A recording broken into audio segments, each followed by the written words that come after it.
Agustus 1914 di Berlin, Jerman. Saat itu orang-orang berbondong-bondong ke jalan dengan membawa bendera kekaisaran. Mereka bernyanyi, melambaikan topi dan memeluk para tentara yang berbaris menuju stasiun kereta.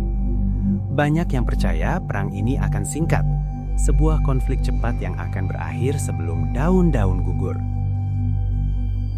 Tak ada yang membayangkan bahwa 4 tahun kemudian, musuh terbesar mereka bukanlah tentara di parit, melainkan rasa lapar yang perlahan menggerogoti tubuh dan harapan. Ketika Perang Dunia Pertama pecah pada 1 Agustus 1914, Jerman adalah salah satu kekuatan industri terbesar di Eropa. Kota-kota seperti Berlin, Hamburg, dan Essen dipenuhi pabrik baja dan mesin. Namun, ada satu kelemahan besar. Jerman tidak sepenuhnya mandiri dalam hal pangan dan bahan baku. Sekitar sepertiga gandum dan sebagian besar pupuk nitratnya diimpor dari luar negeri. Di sisi lain, berdiri Inggris, kerajaan maritim dengan armada laut terkuat di dunia. Sejak awal perang, Inggris sadar bahwa mereka mungkin tidak bisa menembus pertahanan darat Jerman dengan cepat. Tetapi, mereka punya laut, dan laut bisa dijadikan senjata. Pada 4 Agustus 1914, Inggris menyatakan perang terhadap Jerman setelah invasi Jerman ke Belgia. Hampir seketika, Angkatan Laut Kerajaan mulai mengerahkan armadanya ke Laut Utara. Tujuannya bukan hanya untuk menghadapi kapal perang Jerman, tetapi juga untuk mengawasi jalur perdagangan. November 1914 menjadi titik awal blokade sistematis. Inggris mendeklarasikan Laut Utara sebagai zona militer.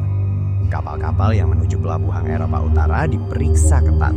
Barang-barang seperti karet, logam, dan bahan kimia ditahan jika dicurigai akan masuk ke Jerman. Awalnya, makanan belum sepenuhnya diblokir. Namun, perang yang diperkirakan singkat berubah menjadi kebuntuan berdarah di front barat. Pertempuran seperti Ypres 1914 dan kemudian Verdun 1916 menunjukkan bahwa perang ini akan panjang. Maka strategi Inggris berubah. Pada Maret 1915, Inggris secara resmi memperluas daftar kontraban dan mulai memasukkan bahan makanan. Kapal netral dari Belanda, Denmark, dan Swedia yang dicurigai membawa suplai ke Jerman sering dicegat. Tekanan diplomatik dilakukan agar negara netral membatasi ekspor mereka ke Jerman. Perlahan tetapi pasti, Jerman mulai merasakan dampaknya. Tahun 1915, pemerintah Jerman memperkenalkan sistem kartu jatah. Roti, gula, daging, dan susu dibatasi. Di kota-kota besar, orang harus antri berjam-jam hanya untuk mendapatkan jatah kecil. Di desa-desa, kondisi sedikit lebih baik, tetapi hasil panen juga terpengaruh karena pupuk kimia yang diimpor dari Chili dan negara lain semakin sulit diperoleh. Di pabrik amunisi dan baja, produksi tetap berjalan. Pemerintah memprioritaskan kebutuhan militer. Ini berarti bahan bakar, tenaga kerja, dan transportasi lebih banyak dialihkan ke garis depan daripada ke distribusi pangan. Di Berlin, musim dingin 1915 mulai terasa lebih berat dari biasanya. Harga makanan melonjak, pasar gelap bermunculan. Orang-orang menukar perhiasan atau barang berharga demi sepotong daging. Namun yang paling memukul datang pada 1916. Musim panas 1916 tidak bersahabat bagi pertanian Jerman. Hasil panen kentang gagal akibat cuaca buruk dan penyakit tanaman. Kentang adalah makanan pokok rakyat. Ketika cadangan menipis menjelang musim dingin, pemerintah tak punya cukup alternatif. Musim dingin 1916 sampai 1917 kemudian dikenang sebagai The Turnip Winter atau musim dingin lobak. Kentang digantikan oleh lobak yang biasanya diberikan pada ternak. Sup lobak menjadi sarapan, makan siang, dan makan malam. Rasanya hambar dan gizinya minim. Di rumah-rumah kecil Berlin, ibu-ibu mencoba membuat roti campuran dari tepung rendah kualitas yang dicampur bahan pengganti seperti serbuk kayu atau kentang busuk. Anak-anak kehilangan berat badan drastis. Wajah mereka pucat, banyak yang terserang tuberkulosis dan influenza karena daya tahan tubuh menurun. Di rumah sakit, dokter tidak hanya merawat korban perang, tetapi juga pasien yang menderita kekurangan gizi parah. Orang tua paling rentan. Banyak bayi tidak bertahan melewati musim dingin itu. Sementara itu, kapal-kapal Inggris tetap berpatroli di Laut Utara. Blokade berjalan tanpa dentuman besar, tanpa headline heroik. Namun, dampaknya perlahan mematikan. Disinilah perang berubah wajah. Ia tidak lagi hanya tentang garis parit di Prancis atau Belgia. Ia masuk ke dapur-dapur rumah, ke meja makan yang kosong. Dan ketika perut kosong mulai berubah menjadi kemarahan, situasi di dalam negeri Jerman pun mulai goyah. Tahun 1917, kekuatan fisik rakyat Jerman mulai runtuh, dan bersamanya keyakinan bahwa perang ini bisa dimenangkan. Di awal tahun itu, sekitar 250.000 warga sipil diperkirakan telah meninggal akibat kekurangan gizi dan penyakit terkait kelaparan. Angka itu terus naik.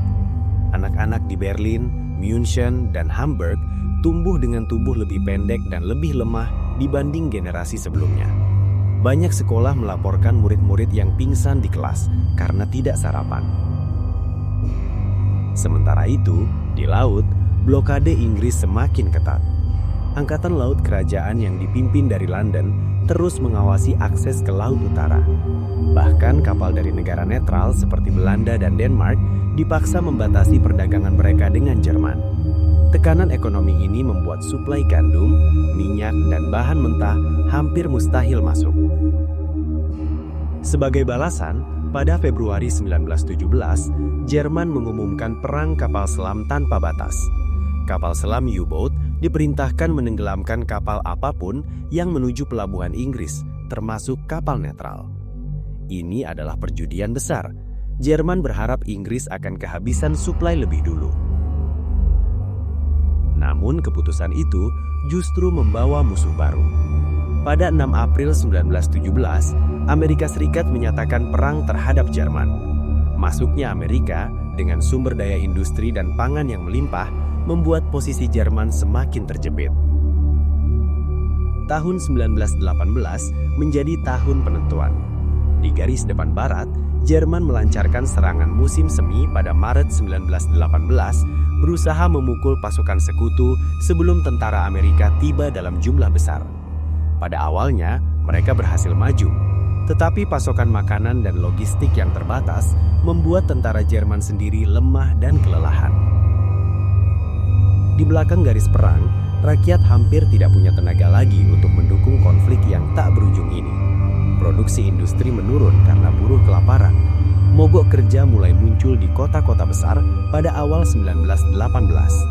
Rasa lelah berubah menjadi frustasi. Frustasi berubah menjadi kemarahan. Oktober 1918, pelabuhan Kiel di utara Jerman menjadi titik nyala. Para pelaut yang diperintahkan melakukan operasi bunuh diri melawan armada Inggris memberontak. Pemberontakan Kiel menyebar cepat ke kota-kota lain. Bendera merah berkibar dan dewan pekerja serta tentara terbentuk. Di Berlin, demonstrasi membesar. Rakyat tidak lagi hanya lapar akan roti, mereka lapar akan perubahan. 9 November 1918, Kaisar Wilhelm II turun tahta dan melarikan diri ke Belanda. 2 hari kemudian, 11 November 1918, gencatan senjata ditandatangani di Compiègne, Prancis. Perang berakhir. Namun blokade belum benar-benar berhenti. Meskipun senjata telah diam, Inggris mempertahankan blokade hingga Jerman menandatangani perjanjian damai resmi. Artinya, kelaparan terus berlangsung hingga pertengahan 1919, bahkan setelah perang selesai.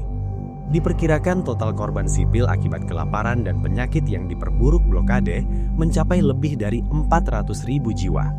Kota-kota Jerman memasuki masa damai dalam kondisi tubuh yang lemah dan jiwa yang terluka. Pada 28 Juni 1919, Perjanjian Versailles ditandatangani. Perjanjian itu secara resmi mengakhiri perang antara Sekutu dan Jerman. Perjanjian itu tidak hanya memaksakan pembayaran reparasi besar, tetapi juga memperkuat rasa terhina dan marah di dalam negeri. Blokade kelaparan meninggalkan luka psikologis yang dalam. Banyak warga Jerman merasa mereka tidak dikalahkan di medan perang, melainkan dicekik secara perlahan. Narasi ini kemudian dimanfaatkan oleh kelompok-kelompok nasionalis radikal di tahun 1920-an dan 1930-an. Kelaparan bukan sekedar krisis pangan, ia menjadi benih kebencian. Blokade Inggris adalah senjata tanpa peluru, tanpa ledakan, dan tanpa sorotan heroik. Namun dampaknya mematikan. Ia membunuh secara perlahan, menggerogoti tubuh, mematahkan moral, dan mengubah arah sejarah Eropa. Perang Dunia Pertama mengajarkan bahwa kekuatan laut bisa menghancurkan bukan hanya armada musuh, tetapi juga dapur-dapur rumah rakyat biasa. Dan ketika perang menyerang meja makan, batas antara garis depan dan rumah menjadi hilang. Sejarah mencatat bahwa kemenangan bisa diraih tanpa menembakkan satu peluru pun ke kota musuh, cukup dengan menutup pintu suplai mereka. Sekarang, bayangkan dirimu hidup di Berlin pada musim dingin 1916. Anakmu menangis karena lapar, toko roti kosong, dan di luar sana, kapal-kapal asing berpatroli memastikan makanan tak pernah sampai. Menurutmu, apakah blokade seperti ini bisa dibenarkan sebagai strategi perang? Ataukah ia adalah hukuman kolektif bagi rakyat yang tak memegang senjata?